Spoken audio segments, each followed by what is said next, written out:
Olá, bem-vindo ao canal noticioso aqui com o programa Conexão BH. A minha convidada de hoje é uma jornalista experiente com 35 anos de praia. Você, de certo, já deve ter visto ela em alguma publicação importante no jornal O Tempo, no Estado de Minas, na Folha. Ela passou por todos esses veículos. E agora ela tem o próprio site, Os Novos Inconfidentes, que eu tenho a honra de participar também, de ser colunista. Eu estou falando da jornalista Raquel Farias. Raquel, bem-vinda, muito obrigado por aceitar o nosso convite. Você que é tão querida aí do nosso meio jornalístico e tem aí nada menos que 35 anos de praia. Você começou com 10, né? Ah, gentileza sua. Raquel, eu sei que você teve muito tempo lá no jornal O Tempo, teve uma coluna diária, né? E recentemente deixou o jornal O Tempo e agora está fazendo a sua carreira solo com o site Os Novos Inconfidentes. Eu queria que você contasse para o nosso telespectador, que te conhece certamente, quem está nos assistindo é um público seleto, um público que acompanha a sua trajetória, né? Eu queria que você falasse um pouquinho dessa carreira até chegar nos Novos Inconfidentes. Como é que começou essa carreira? Faculdade de jornalismo, depois, como é que foi a sua vida profissional aí nesses 35 anos de praia? Bom, boa tarde, né, para os telespectadores que estiverem aí nos ouvindo e nos vendo. Bom, é uma trajetória muito longa, né?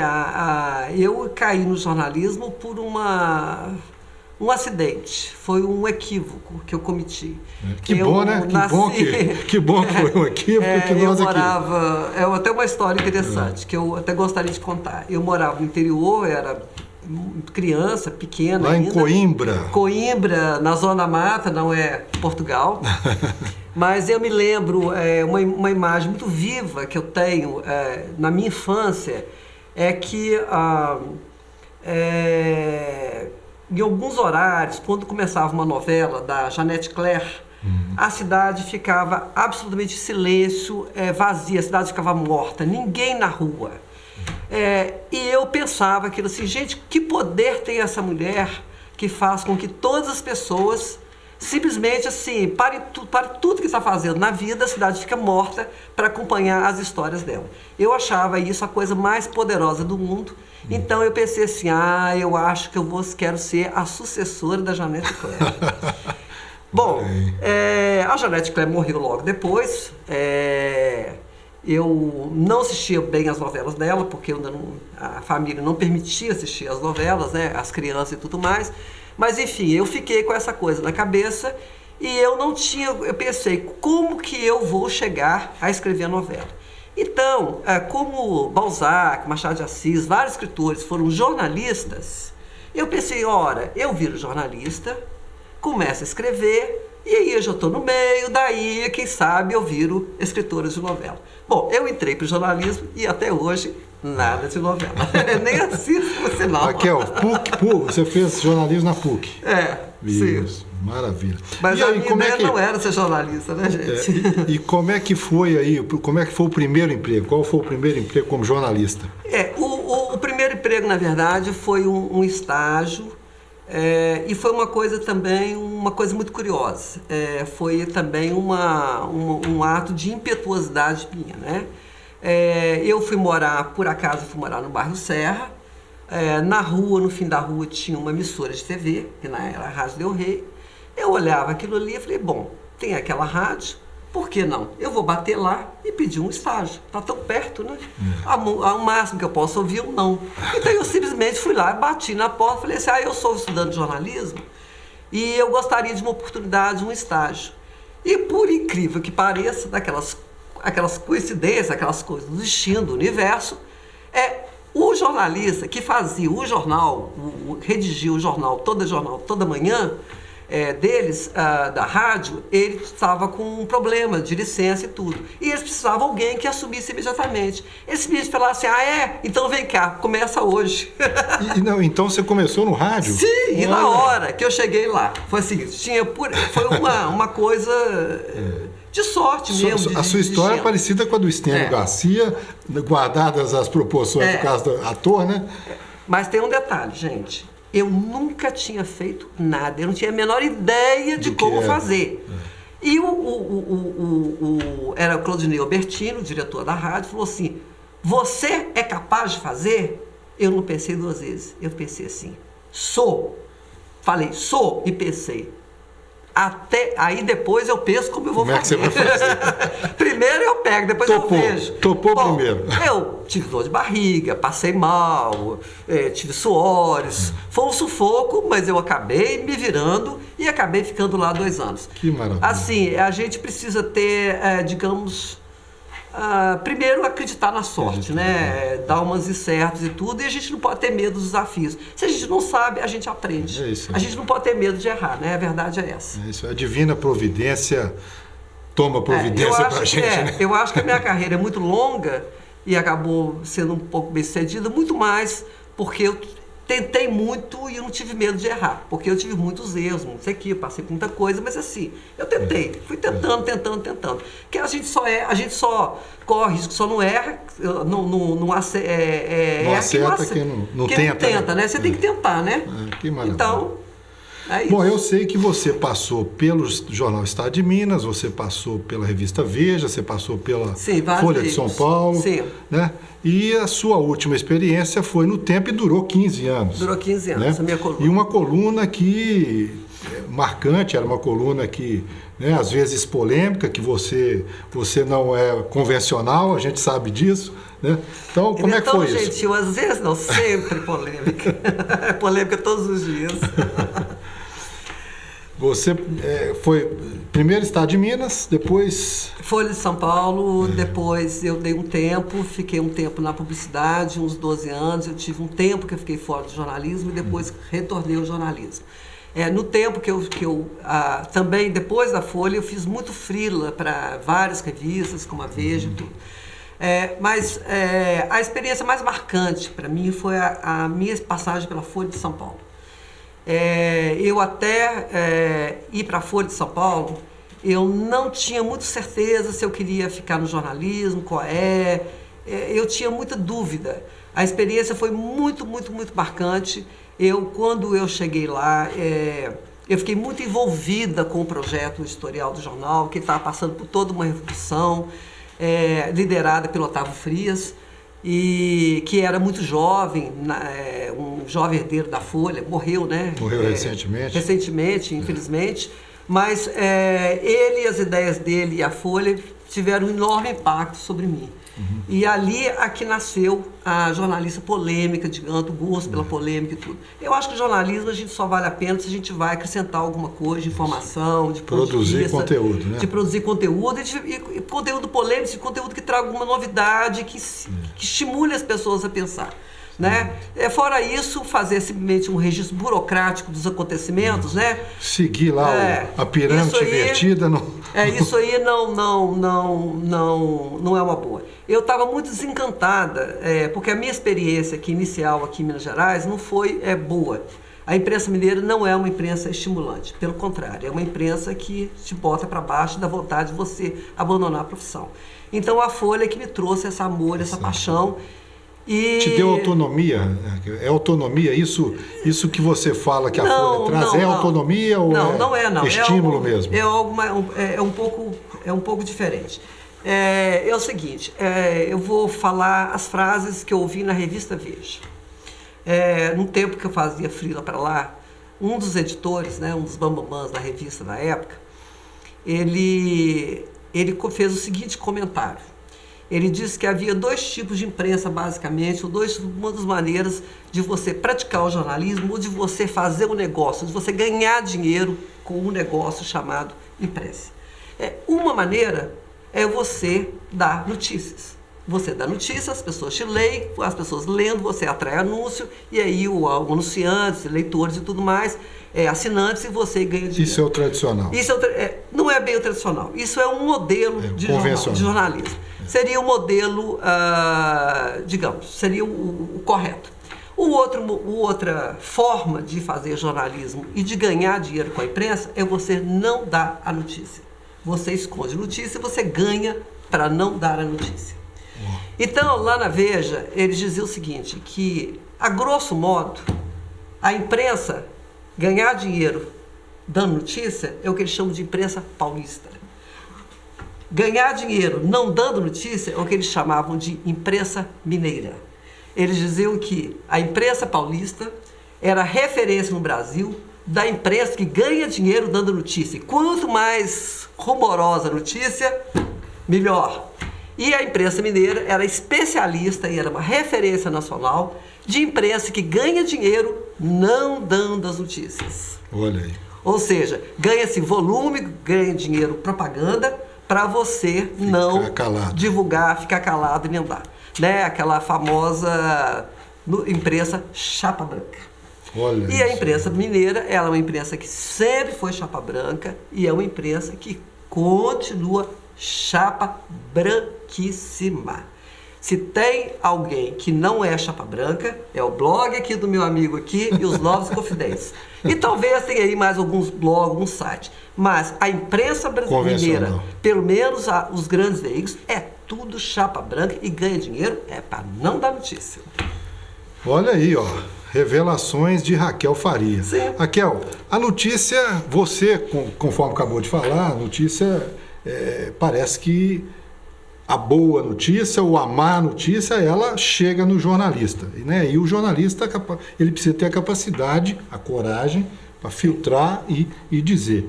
Você me diz agora há pouco que a imprensa, especialmente a Belo Horizontina, não está produzindo isso. Nunca produziu. Isso é um pouquinho de culpa do mercado, no caso aí, o empresário mineiro, ele estimula isso também? Eu acho que isso tem a ver com o próprio modelo de desenvolvimento socioeconômico do Estado de Minas Gerais, né? Com as características do desenvolvimento de Minas Gerais, da formação do Estado. O empresariado mineiro O Estado é um Estado que a economia é uma economia de commodity, que é um mercado que é concentrado, que não tem competição, não competitividade. Nós não temos marcas para vender, de consumo e tudo. Então isso faz com que eu acho que se cria um ambiente, o tipo de economia e sociedade que se desenvolveu em Minas Gerais, ela não é muito propícia ao contraditório, à discussão, à crítica, ao debate. Né? O mineiro tem mania de aquela coisa de conciliar, de nunca ir ser muito radical, não ser muito duro. É a turma do deixa disso. Né? Deixa disso, põe panos quentes e tal. Aquela coisa eu vejo isso em algumas entidades que eu participo, eu vejo isso claramente, infelizmente. E não há jornalismo sem contraditório, sem conflito, né? E sem um ambiente competitivo, isso não há. Mas essa baixa competitividade da economia, essa baixa dinâmica que tem aqui, discussão, de debate e tudo, eu acho que tem muito a ver com o fato que o nosso Estado é um Estado produtor de commodities, de minério, de aço, não tem muitas marcas, não tem uma produção de uma economia diversificada, e isso acho que empobreceu culturalmente, intelectualmente a sociedade. E deixa a imprensa refém do... E houve também, eu acho que há também um erro de avaliação das elites mineiras. Os empresários, os políticos, enfim, a elite até cultural, também intelectual do Estado, é aquela coisa, tipo assim, vamos todos, não vamos criar confusão, não vamos criar polêmica, vamos ficar todo mundo aqui de boa, uns com os outros, todo mundo amiguinho, né? Porque assim é melhor para o Estado. E na verdade, e tem até uma frase famosa de não provocar ruído, não provocar barulho, né? Vamos ficar do jeito que está, que é aquela coisa de mineiro trabalhar em silêncio. Não vamos fazer Enfim. Não vamos divulgar, vamos trabalhar caladinho. Ficar caladinho, só o necessário, aquela coisa toda. Uma preocupação enorme com o controle da informação, com o controle das coisas. Que vão achar, né, do que falam. Sim. Né? E isso, para mim, foi um equívoco histórico, pelo seguinte, porque hoje nós temos um Estado que não tem voz, que tem uma imprensa fraquíssima. Então, na medida que ele não tem uma imprensa fraca, na medida que ele não tem grandes profissionais de comunicação, ele não tem uma televisão, ele não tem uma rádio, não tem um veículo, nem regional, nem estadual, que dirá nacional. Então, o Estado está sem voz. Ninguém conhece os Minas Gerais, ninguém conhece as pessoas de Minas Gerais. Os Minas Gerais fala e ninguém ouve. Por quê? Só ouve se a Folha der, ou o Estadão, ou o Globo, ou enfim, os jornais do Rio, São Paulo, Brasília vierem e dar voz pra gente. Eu acho que isso foi um erro histórico dos mineiros de ter abafado a imprensa, ter optado por essa imprensa chapa branca que esconde notícias, de trabalhar em silêncio. Eu até gostaria que os mineiros revissem, fizessem uma revisão dessa estratégia, porque isso não ajuda o Estado. Olha, gente, vocês vão pegar aqui, Estado de Minas, o Tempo. Eu trabalhei no Tempo 15 anos. O Tempo é aqui, na região metropolitana. Você chega no interior, não existe. Não existe. Acabou, não existe Estado de Minas, não existe nada. Então, assim, na Zona da Mata, em Coimbra, onde eu nasci, a minha mãe, ela vê a repetidora televisão, ela vê jornal de Globo, do Rio de Janeiro, de fora, não sei o quê. Enfim, você não... Hoje, a Belo Horizonte não é capital de Minas Gerais, é capital só dessa região aqui.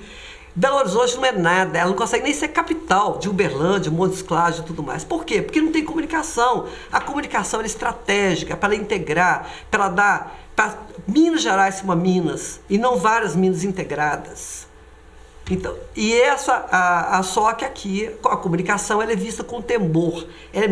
A informação e a comunicação ela é vista como uma coisa para desenvolver a sociedade, como um instrumento estratégico, como uma coisa positiva. E a polêmica é uma coisa para fazer as pessoas crescerem e se aprimorarem. Isso tudo é visto do ponto de vista do controle. É incômodo, isso vai me atrapalhar, isso aqui... Não bota, porque senão vai... eu estou conversando com a Raquel Faria, jornalista, não precisa dizer, né, que ela tem personalidade, que ela tem autonomia, porque ela fala o que ela pensa e fala o que é preciso. Infelizmente, os nossos governantes, as nossas lideranças não gostam de ouvir o que precisam, né? Gostam de ouvir só aquilo que lhes interessa. Essa é a verdade. Mas nós vamos fazer um pequeno intervalo, Raquel, e já voltamos falando um pouquinho... dos Novos Inconfidentes, vamos falar um pouquinho de governo de Minas, de Prefeitura de Belo Horizonte e da Raquel Faria, jornalista, polêmica e verdadeira. Não sai daí não, nós já voltamos, até já. Olá, você está assistindo o canal Noticioso. Se inscreva no nosso canal, clique nesse botão logo abaixo do vídeo. Aproveite também e clique no sininho ao lado para ser notificado assim que publicarmos novos vídeos. Dessa maneira, você sempre saberá dos novos lançamentos do nosso canal. Toda semana, novos vídeos falando, entre outras coisas, sobre cultura, música, cidadania, saúde, finanças, mobilidade e muito mais. Não se esqueça, se inscreva no nosso canal. Grande abraço. De volta com o Conexão BH aqui no canal Noticioso, hoje entrevistando a jornalista Raquel Faria.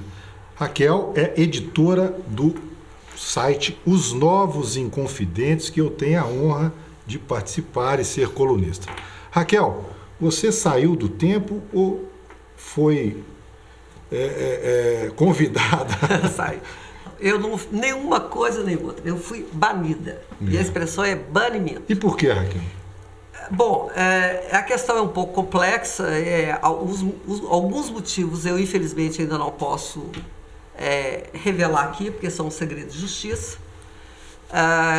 Mas um deles eu posso falar que é uma questão política, né? A minha última coluna no jornal Tempo foi uma coluna sobre o Bolsonaro. E uma coluna bastante crítica. E a esposa do dono do jornal, a Laura Medioli, esposa do Vitório Medioli, e a filha dela, que hoje parece que é a herdeira que está tomando conta do jornal. Elas são membros do MBL, né, que na época, um grupo fanático, né, agora está até fazendo uma revisão ideológica, mas na época aquele fanatismo todo, aquela coisa toda, e fizeram uma pressão enorme, e eu já estava realmente, digamos, aí eu fui banida, e banida de uma maneira assim, bastante indelicada, né? Como se diz, né? Eu saí com uma mão na frente, outra atrás, e nenhum muito obrigada, né?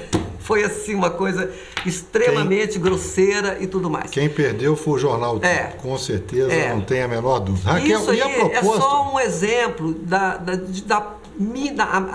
de como que a imprensa mineira, os veículos mineiros, eles não têm nenhuma flexibilidade, né? Eles não têm nenhuma a ideia é de controle. E agora eu não estou lá, então agora está todo mundo sob controle do senhor Vitório Bedioli, né? Raquel, a propósito, governo Bolsonaro, está acertando mais ou está errando mais? Segundo o povo, está errando mais do que acertando. Por quê? Eu acho que o Bolsonaro ele quer impor a 100% uma agenda que é de 30%, 35%. Ele foi eleito, tudo bem, ele foi eleito e tem uma base de apoio muito forte, mas, por exemplo, algumas bandeiras que ele se empenha por elas, elas não são aceitas pela maioria da sociedade. Hoje você escreveu, né? Hoje você escreveu nos Novos Inconfidentes que enquanto o Bolsonaro briga, né, ele fica gera polêmica, enquanto ele fala, o governo está fazendo o que ele quer. O que você quis dizer com essa? O que a pauta... Isso está lá nos Novos Inconfidentes. Quem quiser tem aí. O que a pauta que ele está implementando no Brasil de uma maneira agressiva e que é uma pauta que não é aceita pela maioria da sociedade. Essa pauta, por exemplo, de costumes, pauta de gênero, né? Essa pauta de costumes, essa pauta conservadora, essa pauta de... Olha, a maioria do brasileiro não é homofóbica, a maioria do brasileiro quer a emancipação feminina, a maioria... Enfim, essa pauta, essa visão conservadora que eu respeito. Eu conheço muitas pessoas que são assim, extremamente conservadoras do ponto de vista moral. E eu respeito.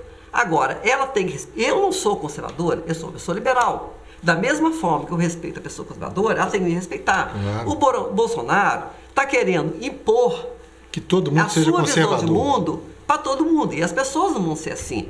Agora, para mim, o maior erro dele, o maior erro de todos, da pauta dele, é na questão ambiental. Essa aí, ele pode, inclusive, destruir o Brasil por conta disso. Eu acho que o Bolsonaro ele pode conduzir a economia brasileira por um desastre por conta de algumas opiniões, algumas convicções que ele tem, que elas não são aceitas, não só pela maioria da população brasileira, mas elas não são aceitas hoje no mundo. Ele corre o risco de colocar o Brasil em confronto com a sociedade, com o resto do mundo. Vou dar um exemplo aí, claro. Isso que eu ia te pedir. Exemplo muito claro. Ao mesmo tempo que ele abriu uma coisa muito importante, que foi esse acordo Mercosul com a União Europeia, que realmente é uma abertura comercial muito grande do Brasil, que cria algumas perspectivas, algumas possibilidades muito interessantes para a economia brasileira e para o agronegócio, mas na medida que ele começa a dar senha, incentivar as pessoas a derrubar a floresta amazônica, na medida que ele adota um discurso antiambiental e é chamado pela própria empresa estrangeira como vilão ambiental, ele coloca em risco esse mesmo acordo. Por quê? Porque o acordo não vai sair se não houver um pacto ambiental. Então, assim, destruindo a Amazônia, o Brasil não vai conseguir desenvolver o seu agronegócio. E mais, eu temo mesmo que o Bolsonaro esteja criando hoje no mundo uma espécie de onda anti-Brasil, por conta dessas posições que não são aceitas. Ele já foi proibido praticamente, foi rejeitado em Nova York, não pôde receber uma homenagem lá no Museu de Arte por conta disso. Foi uma represália ao antiambientalismo dele. Então, isso aí é uma coisa que pode trazer um grande constrangimento, um grande problema para os produtos brasileiros. E também essa coisa dele, por exemplo, essa pregação de valores de extrema-direita para o mundo, né? Ele está mais preocupado em valorizar em defender diante do mundo os valores que ele acredita nele, os valores dele de conservadores, de direito e tudo mais, e do que, por exemplo, de criar, de abrir parcerias para o Brasil e tudo mais. Ele está acertando em alguma coisa, Raquel? Oi? Ele está acertando em alguma coisa, na sua opinião? Veja bem, essa coisa que eu falei do Mercosul com a China, com foi uma boa medida. Foi uma boa medida. Eu acho, por exemplo, que em relação à imprensa, a relação com a imprensa, você acha que a relação à imprensa, ela não é da melhor, né? Ela não é da melhor, não, né? Saindo Mas Bolsonaro, tem algumas coisas que ele fala a respeito da imprensa que eu concordo com o Bolsonaro. O Bolsonaro, se bem que eu concordo com ele, mas ele mesmo reviu a opinião dele, infelizmente. Mas ele sempre criticou muito a propaganda oficial, por exemplo, ele fazia críticas à mídia, as verbas do governo gastar dinheiro com propaganda em coisas. E realmente ele tem razão. Isso é verdade. É muito mal distribuído, né? O governo não tem que anunciar, fazer propaganda, não. Para que o governo tem que fazer propaganda? Propaganda quem tem que fazer é a empresa, para anunciar seus produtos e tudo. Aliás, gente, eu conheço vários países. Eu nunca vi propaganda de governo em lugar nenhum do mundo. Então, isso é uma coisa... eu não acho que tudo que o Bolsonaro faz é errado, nem não. Mas ele hoje tem mais... ele precisa se preocupar que ele está errando mais, né?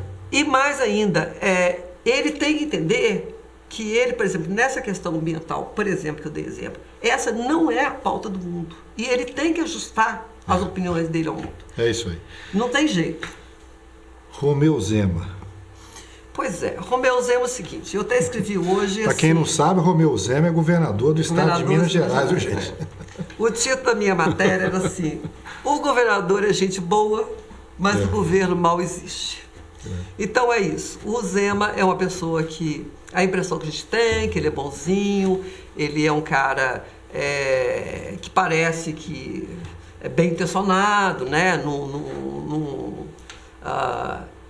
Não parece uma pessoa ruim, né?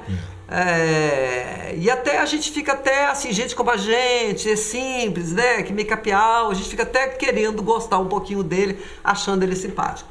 Mas o governo dele é realmente um governo que, depois de 6, 7 meses, ele nem conseguiu se organizar. A inexperiência dele e a falta de conhecimento, de preparo, de traquejo, tudo, isso já tinha uma crise. E ele, sem nenhum preparo e uma experiência, então tudo ficou muito complicado. Pior, né? Agora, gente, vamos diminuir um pouco a culpa do Zema, porque o eleitor também é culpado, porque o eleitor votou no governador que ele sabia que era um comerciante do interior, que ele não tinha... Votou contra, né? Votou contra, na verdade, o Pimentel na ocasião, né? Mas podia então ter votado a Sazia, será para ser contra o Pimentel, né? Na verdade, o eleitor mineiro, ele meio assim ligou o botão do foda-se, ele tipo assim, deixa pra lá, dane-se. Dane-se o Estado. Dane-se. Então, o voto do eleitor do Zema foi um voto meio impetuoso, um voto meio irresponsável, um voto irrefletido. Então, assim, vamos tentar... o Zema agora está numa situação muito complicada, uma situação difícil. Ele não tem as habilidades, os conhecimentos para lidar com isso. Com a política, né? Agora, a nossa esperança é que os deputados lá, a Assembleia, as coisas ajudem aí e se busque aí como está acontecendo em Brasília, para ter aí pelo menos para a gente atravessar a ponte aí, né? Para fazer a travessia aí, né? Mas muito difícil, realmente. Alexandre Calil. Não é o Alexandre o Grande, não. É o Alexandre Calil. O Alexandre Calil, ele é uma personagem muito peculiar, né? Muito diferente em Minas Gerais. Eu acho que ele começou bem, porque impressionando, porque ele trouxe para... O discurso do não político. Não só o discurso do não político, mas o discurso da espontaneidade, da franqueza. É um pouco o que o Bolsonaro faz. Fala o que dá na telha, fala o que vem. No começo, essa informalidade, essa espontaneidade, essa franqueza toda, isso aí agradou muito os eleitores, né? Bacana, né? Alguém que não mente, alguém que é franco, que fala direto na minha cara e tudo mais. Mas isso também, agora eu acho que as pessoas começam a perceber que isso aí não encaixa bem, porque às vezes você precisa ter delicadeza, você precisa ter liturgias, do cargo, né? Você precisa ter processos, né? Imagina se você está na sua loja lá, no seu comércio, e você seja absolutamente franca, transparente, espontânea com todo mundo. A sua loja vai quebrar, você vai à falência. Não é que a gente tem que ser fingido hipócrita, não, mas a gente tem que ter jogo de um pouco mais de tolerância e paciência para lidar com as coisas. E às vezes eu fico com a impressão que o Calil não tem como que eu diria, a paciência, digamos, o sangue frio, né? Que a política exige, que o cargo dele exige. Que a política exige. Tenho a sensação, às vezes, que o Calil está sempre com raiva, está sempre brigando. Também tomando decisões muito impetuosas, muito... Exatamente, e parece que não é por aí. Eu acho que na posição dele, eu te contei uma experiência, né, no caso do monotrilho e tal, que nós recebemos investidores de fora e ele não quis ver projeto, eu não quero ver isso, falou palavrão, enfim, ele precisa ter um pouquinho mais de delicadeza, saber receber, e parar de brigar um pouco. Essa é a minha leitura que eu faço. E eu acho também que tem um problema de todos os governantes, aí no caso do Calil, do Zema, do Bolsonaro, mas eu diria até mais do Calil e do Bolsonaro, porque o Zema até que não... que é a questão de lidar com limites. O homem público ele tem que ter limite, e limites muito estreitos para agir, para falar, para fazer as coisas. E eles têm muito, eu não sei se é porque eles não, no caso do Calil nunca tinha sido prefeito, não tinha sido mexido com política nem nada, e o Bolsonaro, porque ele cismou que esse jeito dele, atropelador, faz sucesso, mas enfim, eles... eu acho que eles não conduzem as coisas de uma maneira correta, e mais ainda, eles fazem o que eles querem, eles não obedecem os limites da lei, os limites do republicano, os limites de todas as maneiras. Eu vou dar um exemplo claro da falta de limite. Isso vai até um pouco no modelo ditatorial, que as favas para a Constituição, para as leis, para o que pensam, Então, assim, vou dar um exemplo de falta de limite, teve um projeto que foi votado, a coisa muito recente, agora, esse semestre aí, eu critiquei tremendamente. Plano diretor? Não é o plano diretor, não. É um outro projeto pequenininho que passou, mas que é bem essa questão do limite. Ele está em campanha de reeleição, daqui a um ano, vai para as urnas. Aí o que ele fez? Ele criou um programinha, que é um programinha para distribuir renda para algumas famílias vulneráveis, de extrema pobreza e tudo mais. Só que o detalhe, o programa é distribuição de dinheiro daqui a 6 meses, uma bolsazinha que ele criou, 6 meses, renovar para 6 meses. Ou seja, é um programa de distribuição de dinheiro para pobre que vai até a eleição. Olha, oportunismo eleitoral é evidente. Se ele queria amparar, e precisa amparar os mais vulneráveis, por que não criou política permanente? Um programa, alguma coisa, Mas não, você vê que...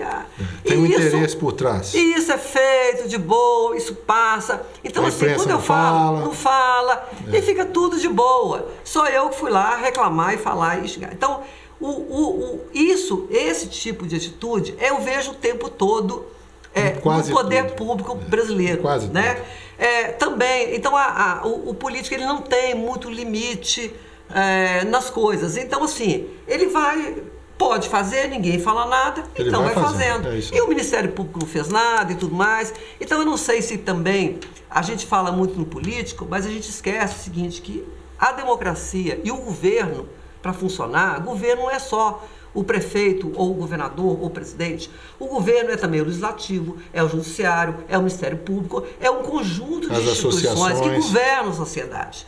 Agora, aqui, tudo bem, vamos falar da prefeitura, falamos do Calil, falamos do Zema, mas assim, cadê o judiciário, cadê o Ministério Público, cadê as instituições todas, cadê as entidades? Então, simplesmente, ganhando dinheiro de braços cruzados, e tocando a burocracia. Então, assim, eu acho que para você ter uma melhoria do país, não basta só o eleitor votar bem, vereadores, escolher vereadores, deputados e prefeitos e mais. É preciso também que as outras instituições elas funcionem e elas cooperem, né? Porque hoje o judiciário é só comer dinheiro, comer dinheiro, comer dinheiro, comer dinheiro. E é uma coisa louca, tem que parar esse povo, que daqui a pouco não vai ter dinheiro nem para ter médico, porque ficou tudo para eles. Tudo para eles. A falta de limite. A goela deles é larga todo demais. Todo mês um juiz que ganha 1.500.000 de indenizações, não sei o quê, todo mês é 2 ou 3. É inacreditável. É essa falta de limite para as coisas que realmente... Aí não é que eu estou desculpando o Zé Bolsonaro e o não, absolutamente. Não. Mas eles realmente têm as suas responsabilidades, mas a gente não pode colocar toda a responsabilidade sobre eles. Nós também temos as nossas, por sinal. Raquel, nós batemos recorde de tempo hoje, infelizmente nosso tempo terminou, mas eu não poderia deixar de te perguntar sobre os Novos Inconfidentes, para quem quiser inclusive patrocinar o site. É um espaço, eu sei que você tem. Nós vamos deixar aí o site, viu, Gilberto? O endereço do site está aí, né? E um e-mail da Raquel, se você puder disser, quem Sim. quiser participar, né? Quem quiser mais informações sobre os Novos Inconfidentes, entrar no site e ver lá. Nós temos praticamente 8, 10 postagens, às vezes, por dia, né? Sim. Os mais variados assuntos. É um site que realmente que cria conteúdo. Nós estamos falando de conteúdo de imprensa que não se tem mais em Belo Horizonte. Não. E os Novos Inconfidentes. Se vocês entrarem, por exemplo, no portal do AI, assim, 10 matérias do estado de São Paulo, aí de vez em quando aparece uma coisinha produção local. Aí depois mais 10 matérias de agência e mais uma produção. Nós não reproduzimos material todo. Podemos reportar materiais, citar outras informações e tudo, mas todo o nosso material é próprio, conteúdo próprio. E os Novos Inconfidentes é o seguinte: a nossa missão é fazer um jornalismo que está escrito, inclusive, lá no site, com independência, com coragem, com verdade. É com as 3 coisas. Se você não tiver independência, se você não tiver coragem, você não vai conseguir lidar com a verdade. E se a gente não tem compromisso com a verdade, então o jornalismo aí a gente tem mais, a gente não está fazendo mais jornalismo, ou então está fazendo a imprensa mineira, não estão fazendo a imprensa paulista. E como eu disse antes, o meu modelo que me impactou na minha vida foi a imprensa paulista lá do Otávio Frias, né? E ainda sobre os Novos Inconfidentes, é só a questão do nome. Eu quis resgatar os Inconfidentes mesmo mineiros. Eu quis resgatar aquele espírito libertário, o espírito de mudança, de luta, de revolução. Porque eu acho que o Brasil está precisando disso, pelas ideias. O Brasil está precisando disso, uma sacudida de fazer as coisas. De a gente... eu acho que o brasileiro percebe claramente que o mundo mudou e do jeito que a gente vinha vivendo até agora... Isso em até em todas as profissões, no jornalismo, na nossa empresa, no nosso negócio, na nossa vida, em tudo as coisas mudaram demais. A gente tem que se adaptar, a gente tem que fazer as nossas revoluções dentro dos nossos negócios, dentro da nossa profissão, dentro do nosso país, para nos adaptar e a gente retomar o desenvolvimento. Então eu quis mesmo trazer essa mensagem libertária e dizer para o meu leitor que quem for lá, entrar para os Novos Confidentes, for ler minhas matérias, a matéria aqui do nosso amigo aqui também, que é outro corajoso jornalista, que a gente tem esse compromisso de discutir Minas Gerais a fundo, com coragem, doa a quem doer. É isso. E você não vai se decepcionar se você for lá acessar osnovosinconfidentes.com.br. Novos Confidentes. É isso mesmo. .com.br. É isso aí. E o meu e-mail, se você quiser mandar, é raquelfariaoficial@gmail.com. É isso aí. Eu falei, nós recebemos aqui hoje a nossa colega Raquel Faria. Eu tenho certeza que nós vamos ter outras oportunidades, Raquel, porque realmente uma coisa que acontece no YouTube, né, no nosso caso, no canal noticioso aqui no Conexão BH, é que as pessoas não têm muita paciência para ir até o fim das entrevistas. As pessoas estão muito rápidas, querem informações, mas não tem jeito de você fazer, conversar esse monte de assunto rapidamente, né? Então nós vamos convidar a Raquel para voltar aqui e falar de outras coisas, Câmara Municipal, continuar falando da Justiça, Ministério Público, enfim. da imprensa mineira, né? Então eu já deixo o convite para você voltar e te agradeço por você ter aceitado esse desafio aqui de falar para o nosso público. Vou propor um programa para a gente fazer aqui com o Zé Aparecido, para falar sobre Belo Horizonte, sobre transporte aéreo em Belo Horizonte, a nossa visão de Belo Horizonte. Eu descobri hoje que a visão que eu tenho de Belo Horizonte é muito parecida com o do Zé Aparecido. Isso aí. Vamos falar de mobilidade urbana. Mobilidade urbana, De que, fato. aliás, que é mobilidade não no chão, mobilidade aérea. É isso aí. Maravilha. Eu agradeço a sua audiência e na semana que vem nós estamos de volta falando de cidade, mobilidade e variedades, assuntos que interferem na sua vida. Um abraço e até lá. Olá, você está assistindo o Canal Noticioso. Se inscreva no nosso canal. Clique nesse botão logo abaixo do vídeo. Aproveite também e clique no sininho ao lado para ser notificado assim que publicarmos novos vídeos. Dessa maneira, você sempre saberá dos novos lançamentos do nosso canal.